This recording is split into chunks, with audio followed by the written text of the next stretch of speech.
Cordial saludo.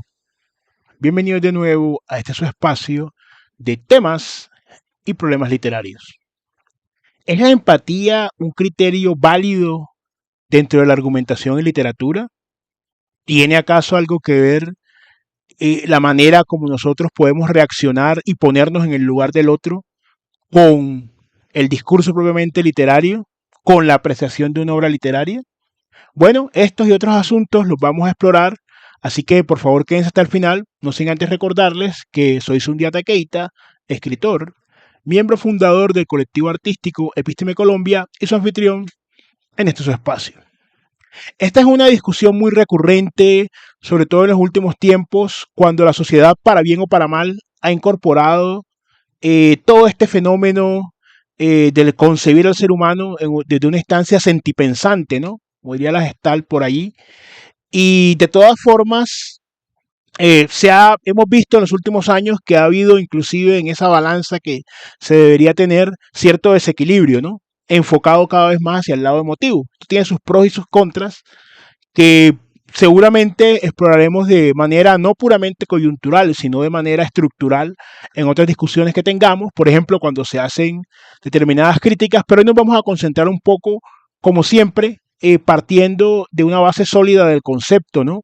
Vamos a dar unas pinceladas, pues, para los efectos del tema central, que es si la empatía o responder con ausencia de empatía puede ser una refutación a un argumento en una discusión literaria. Esto nos sirve, pues, en nuestro transcurso como escritores y, lógicamente, también balancear un poco esas dos situaciones, ¿no? La forma en la que hacemos una crítica y la forma en la que recibimos una crítica o exponemos un pensamiento que puede, lógicamente, entrar en colisión con el de otra persona. Entonces, la empatía, grosso modo, es una capacidad que tienen los seres humanos primero, de manera automática, se puede trabajar en esa capacidad y convertirla en un hábito, pero se instala en el núcleo de las emociones, es decir, de lo instintivo. Es una forma en la que nosotros tenemos para comprender y ponernos en la situación de otra persona por medio de una especie de reflejo emocional. Es decir, podemos comprender, por ejemplo, que alguien se sienta triste porque a su evento, digamos, literario no fue nadie, pese a que hizo exposiciones y todo lo demás y publicidad, pero nadie fue. Una cosa que si ustedes revisan redes ya habrán visto varios casos de escritores que han subido, no, hice publicidad y nadie fue a mi evento. Entonces es una capacidad que parte del reconocimiento de lo que pasa con el otro, pero es necesario para ello ver al otro como similar, como un par. En la medida en que usted no ve al resto de personas como seres valiosos e importantes, como usted mismo lo es, usted no puede desarrollar empatía. Por eso ciertos grados, digamos, de enfermedad mental, ¿no? Bastante truculentos, se caracterizan por eso, porque no hay una ausencia de empatía completamente. Entonces, la empatía se mueve dentro de un espectro de lo emotivo, inicialmente, como una respuesta reflejo, teniendo en cuenta el valor que tienen las otras personas y la capacidad de poder conectar emocionalmente con lo que a ese otro que yo reconozco como un similar, como un ser humano como yo, le pasa. En esto, y quiero que quede claro, no se está haciendo una crítica al concepto, porque de hecho es un valor también, más allá de ser una reacción, es un valor que incluye otros valores como el respeto, la bondad, la solidaridad, una serie de actitudes que hacen que las sociedades progresen.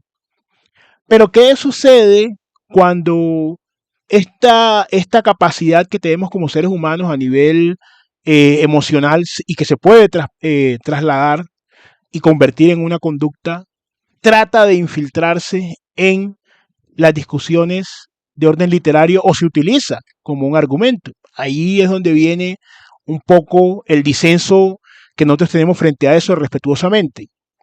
Ya que habíamos hablado anteriormente de manera, como siempre, ¿no?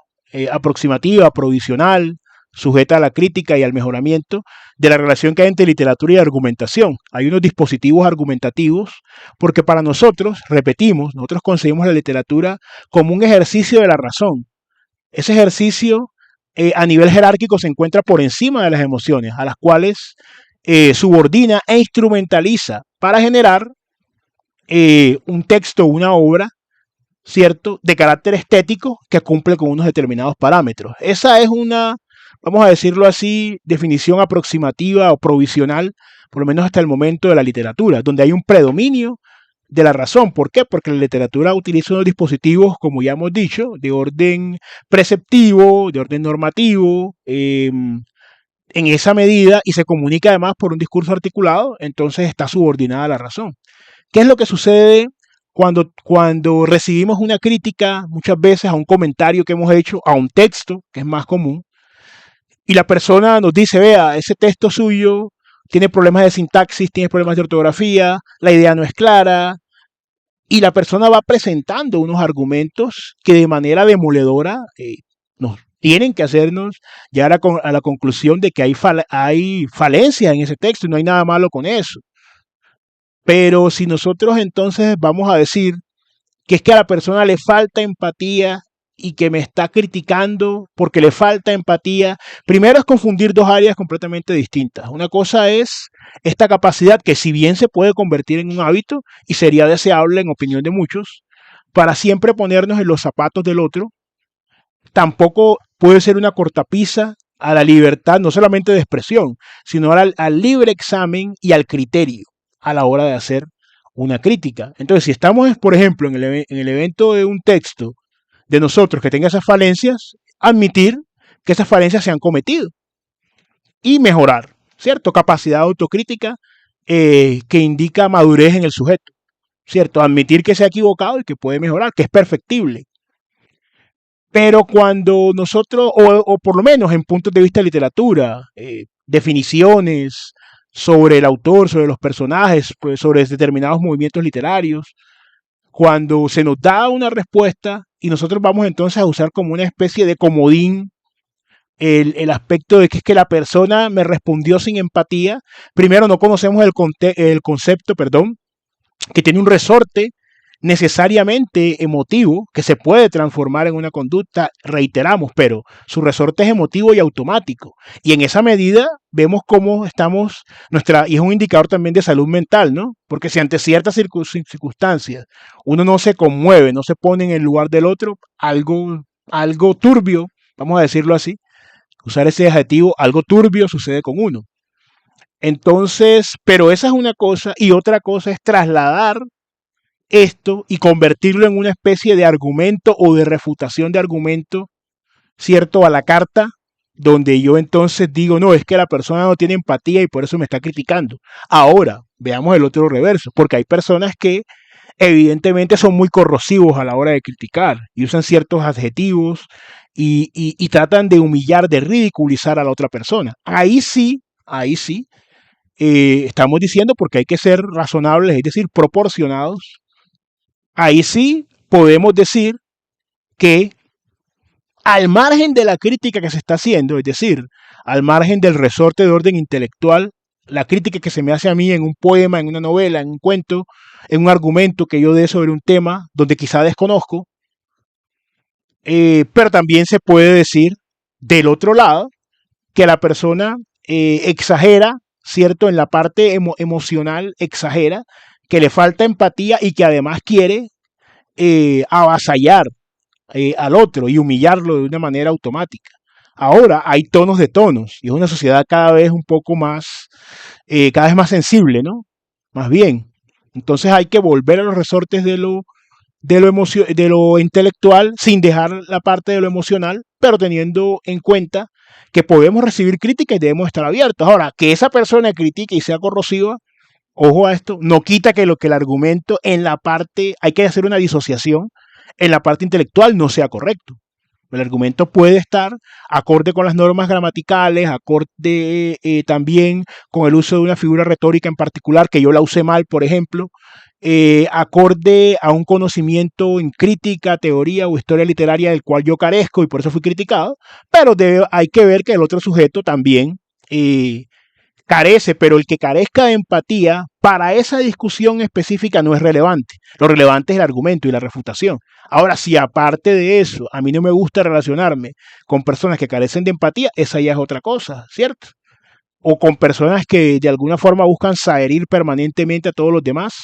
Ahora también hay que ver porque el lenguaje tiene unos cauces objetivos y hay ciertas cosas que se pueden decir, eso sí, sin tratar de considerar, pues, o sin tratar de guiarnos bajo un criterio de que estamos pisando cáscaras de huevo y que no se puede decir nada porque la gente inmediatamente reacciona con que es que no, le están faltando pues al respeto y que no hay empatía, no se trata de eso, pero también decirlo de una manera razonable, proporcionada, que no se vaya a lo personal, porque es que lamentablemente cuando se entra ya en lo personal, ¿cierto? Y se instrumentaliza la razón, es decir, se hace una inversión en los términos. Lo que priman son las emociones y las emociones subordinan la razón y el discurso de la persona para que la persona busque agredir al otro. Ahí se va perdiendo el argumento, porque el argumento riñe, son dos campos completamente distintos. No del todo separados, tienen unas interconexiones porque parten del mismo ser humano, pero son diferentes. Entonces vemos que ahí hay una inversión de la situación, de la pirámide. Entonces, la parte emocional es la que comienza a manipular al intelectual, a subordinarla para que la persona entonces comience a discutir con el otro. Y cuando usted va mirando, esas discusiones van degenerando tristemente en descalificaciones, en insultos, y uno como tercero que está viendo un debate no aprende nada. Entonces, en conclusión, la empatía no es un argumento para refutar, ni siquiera es un argumento en sí mismo. No hay que abusar de eso, hay que reconocer que hay gente que puede tener muy buenos argumentos y poca empatía, ver hasta qué punto nos conviene relacionarnos con esa clase de personas, pero también entender que no podemos sentirnos ofendidos todo el tiempo con todo. Bueno, les invitamos como siempre a que nos den su opinión. ¿Qué consideran ustedes? Es más importante que una persona tenga empatía a la hora de hacer un comentario, es decir, que se ponga en el lugar del otro, así el otro haya escrito un texto o haya dado una opinión sin mayores fundamentos, o que lo más importante es hacer una crítica honesta, una crítica centrada, o si una persona no importa pues lo cruel que llegue a ser y lo poco que le importe, la otra persona puede hacer cualquier clase de crítica. Déjenos, la discusión está abierta, déjenos por favor saber sus comentarios. Les invitamos a suscribirse al canal, a comentar, a compartir el contenido, no siendo más y siempre siendo un gusto. Nos veremos en un siguiente episodio de Episteme Colombia Literatura.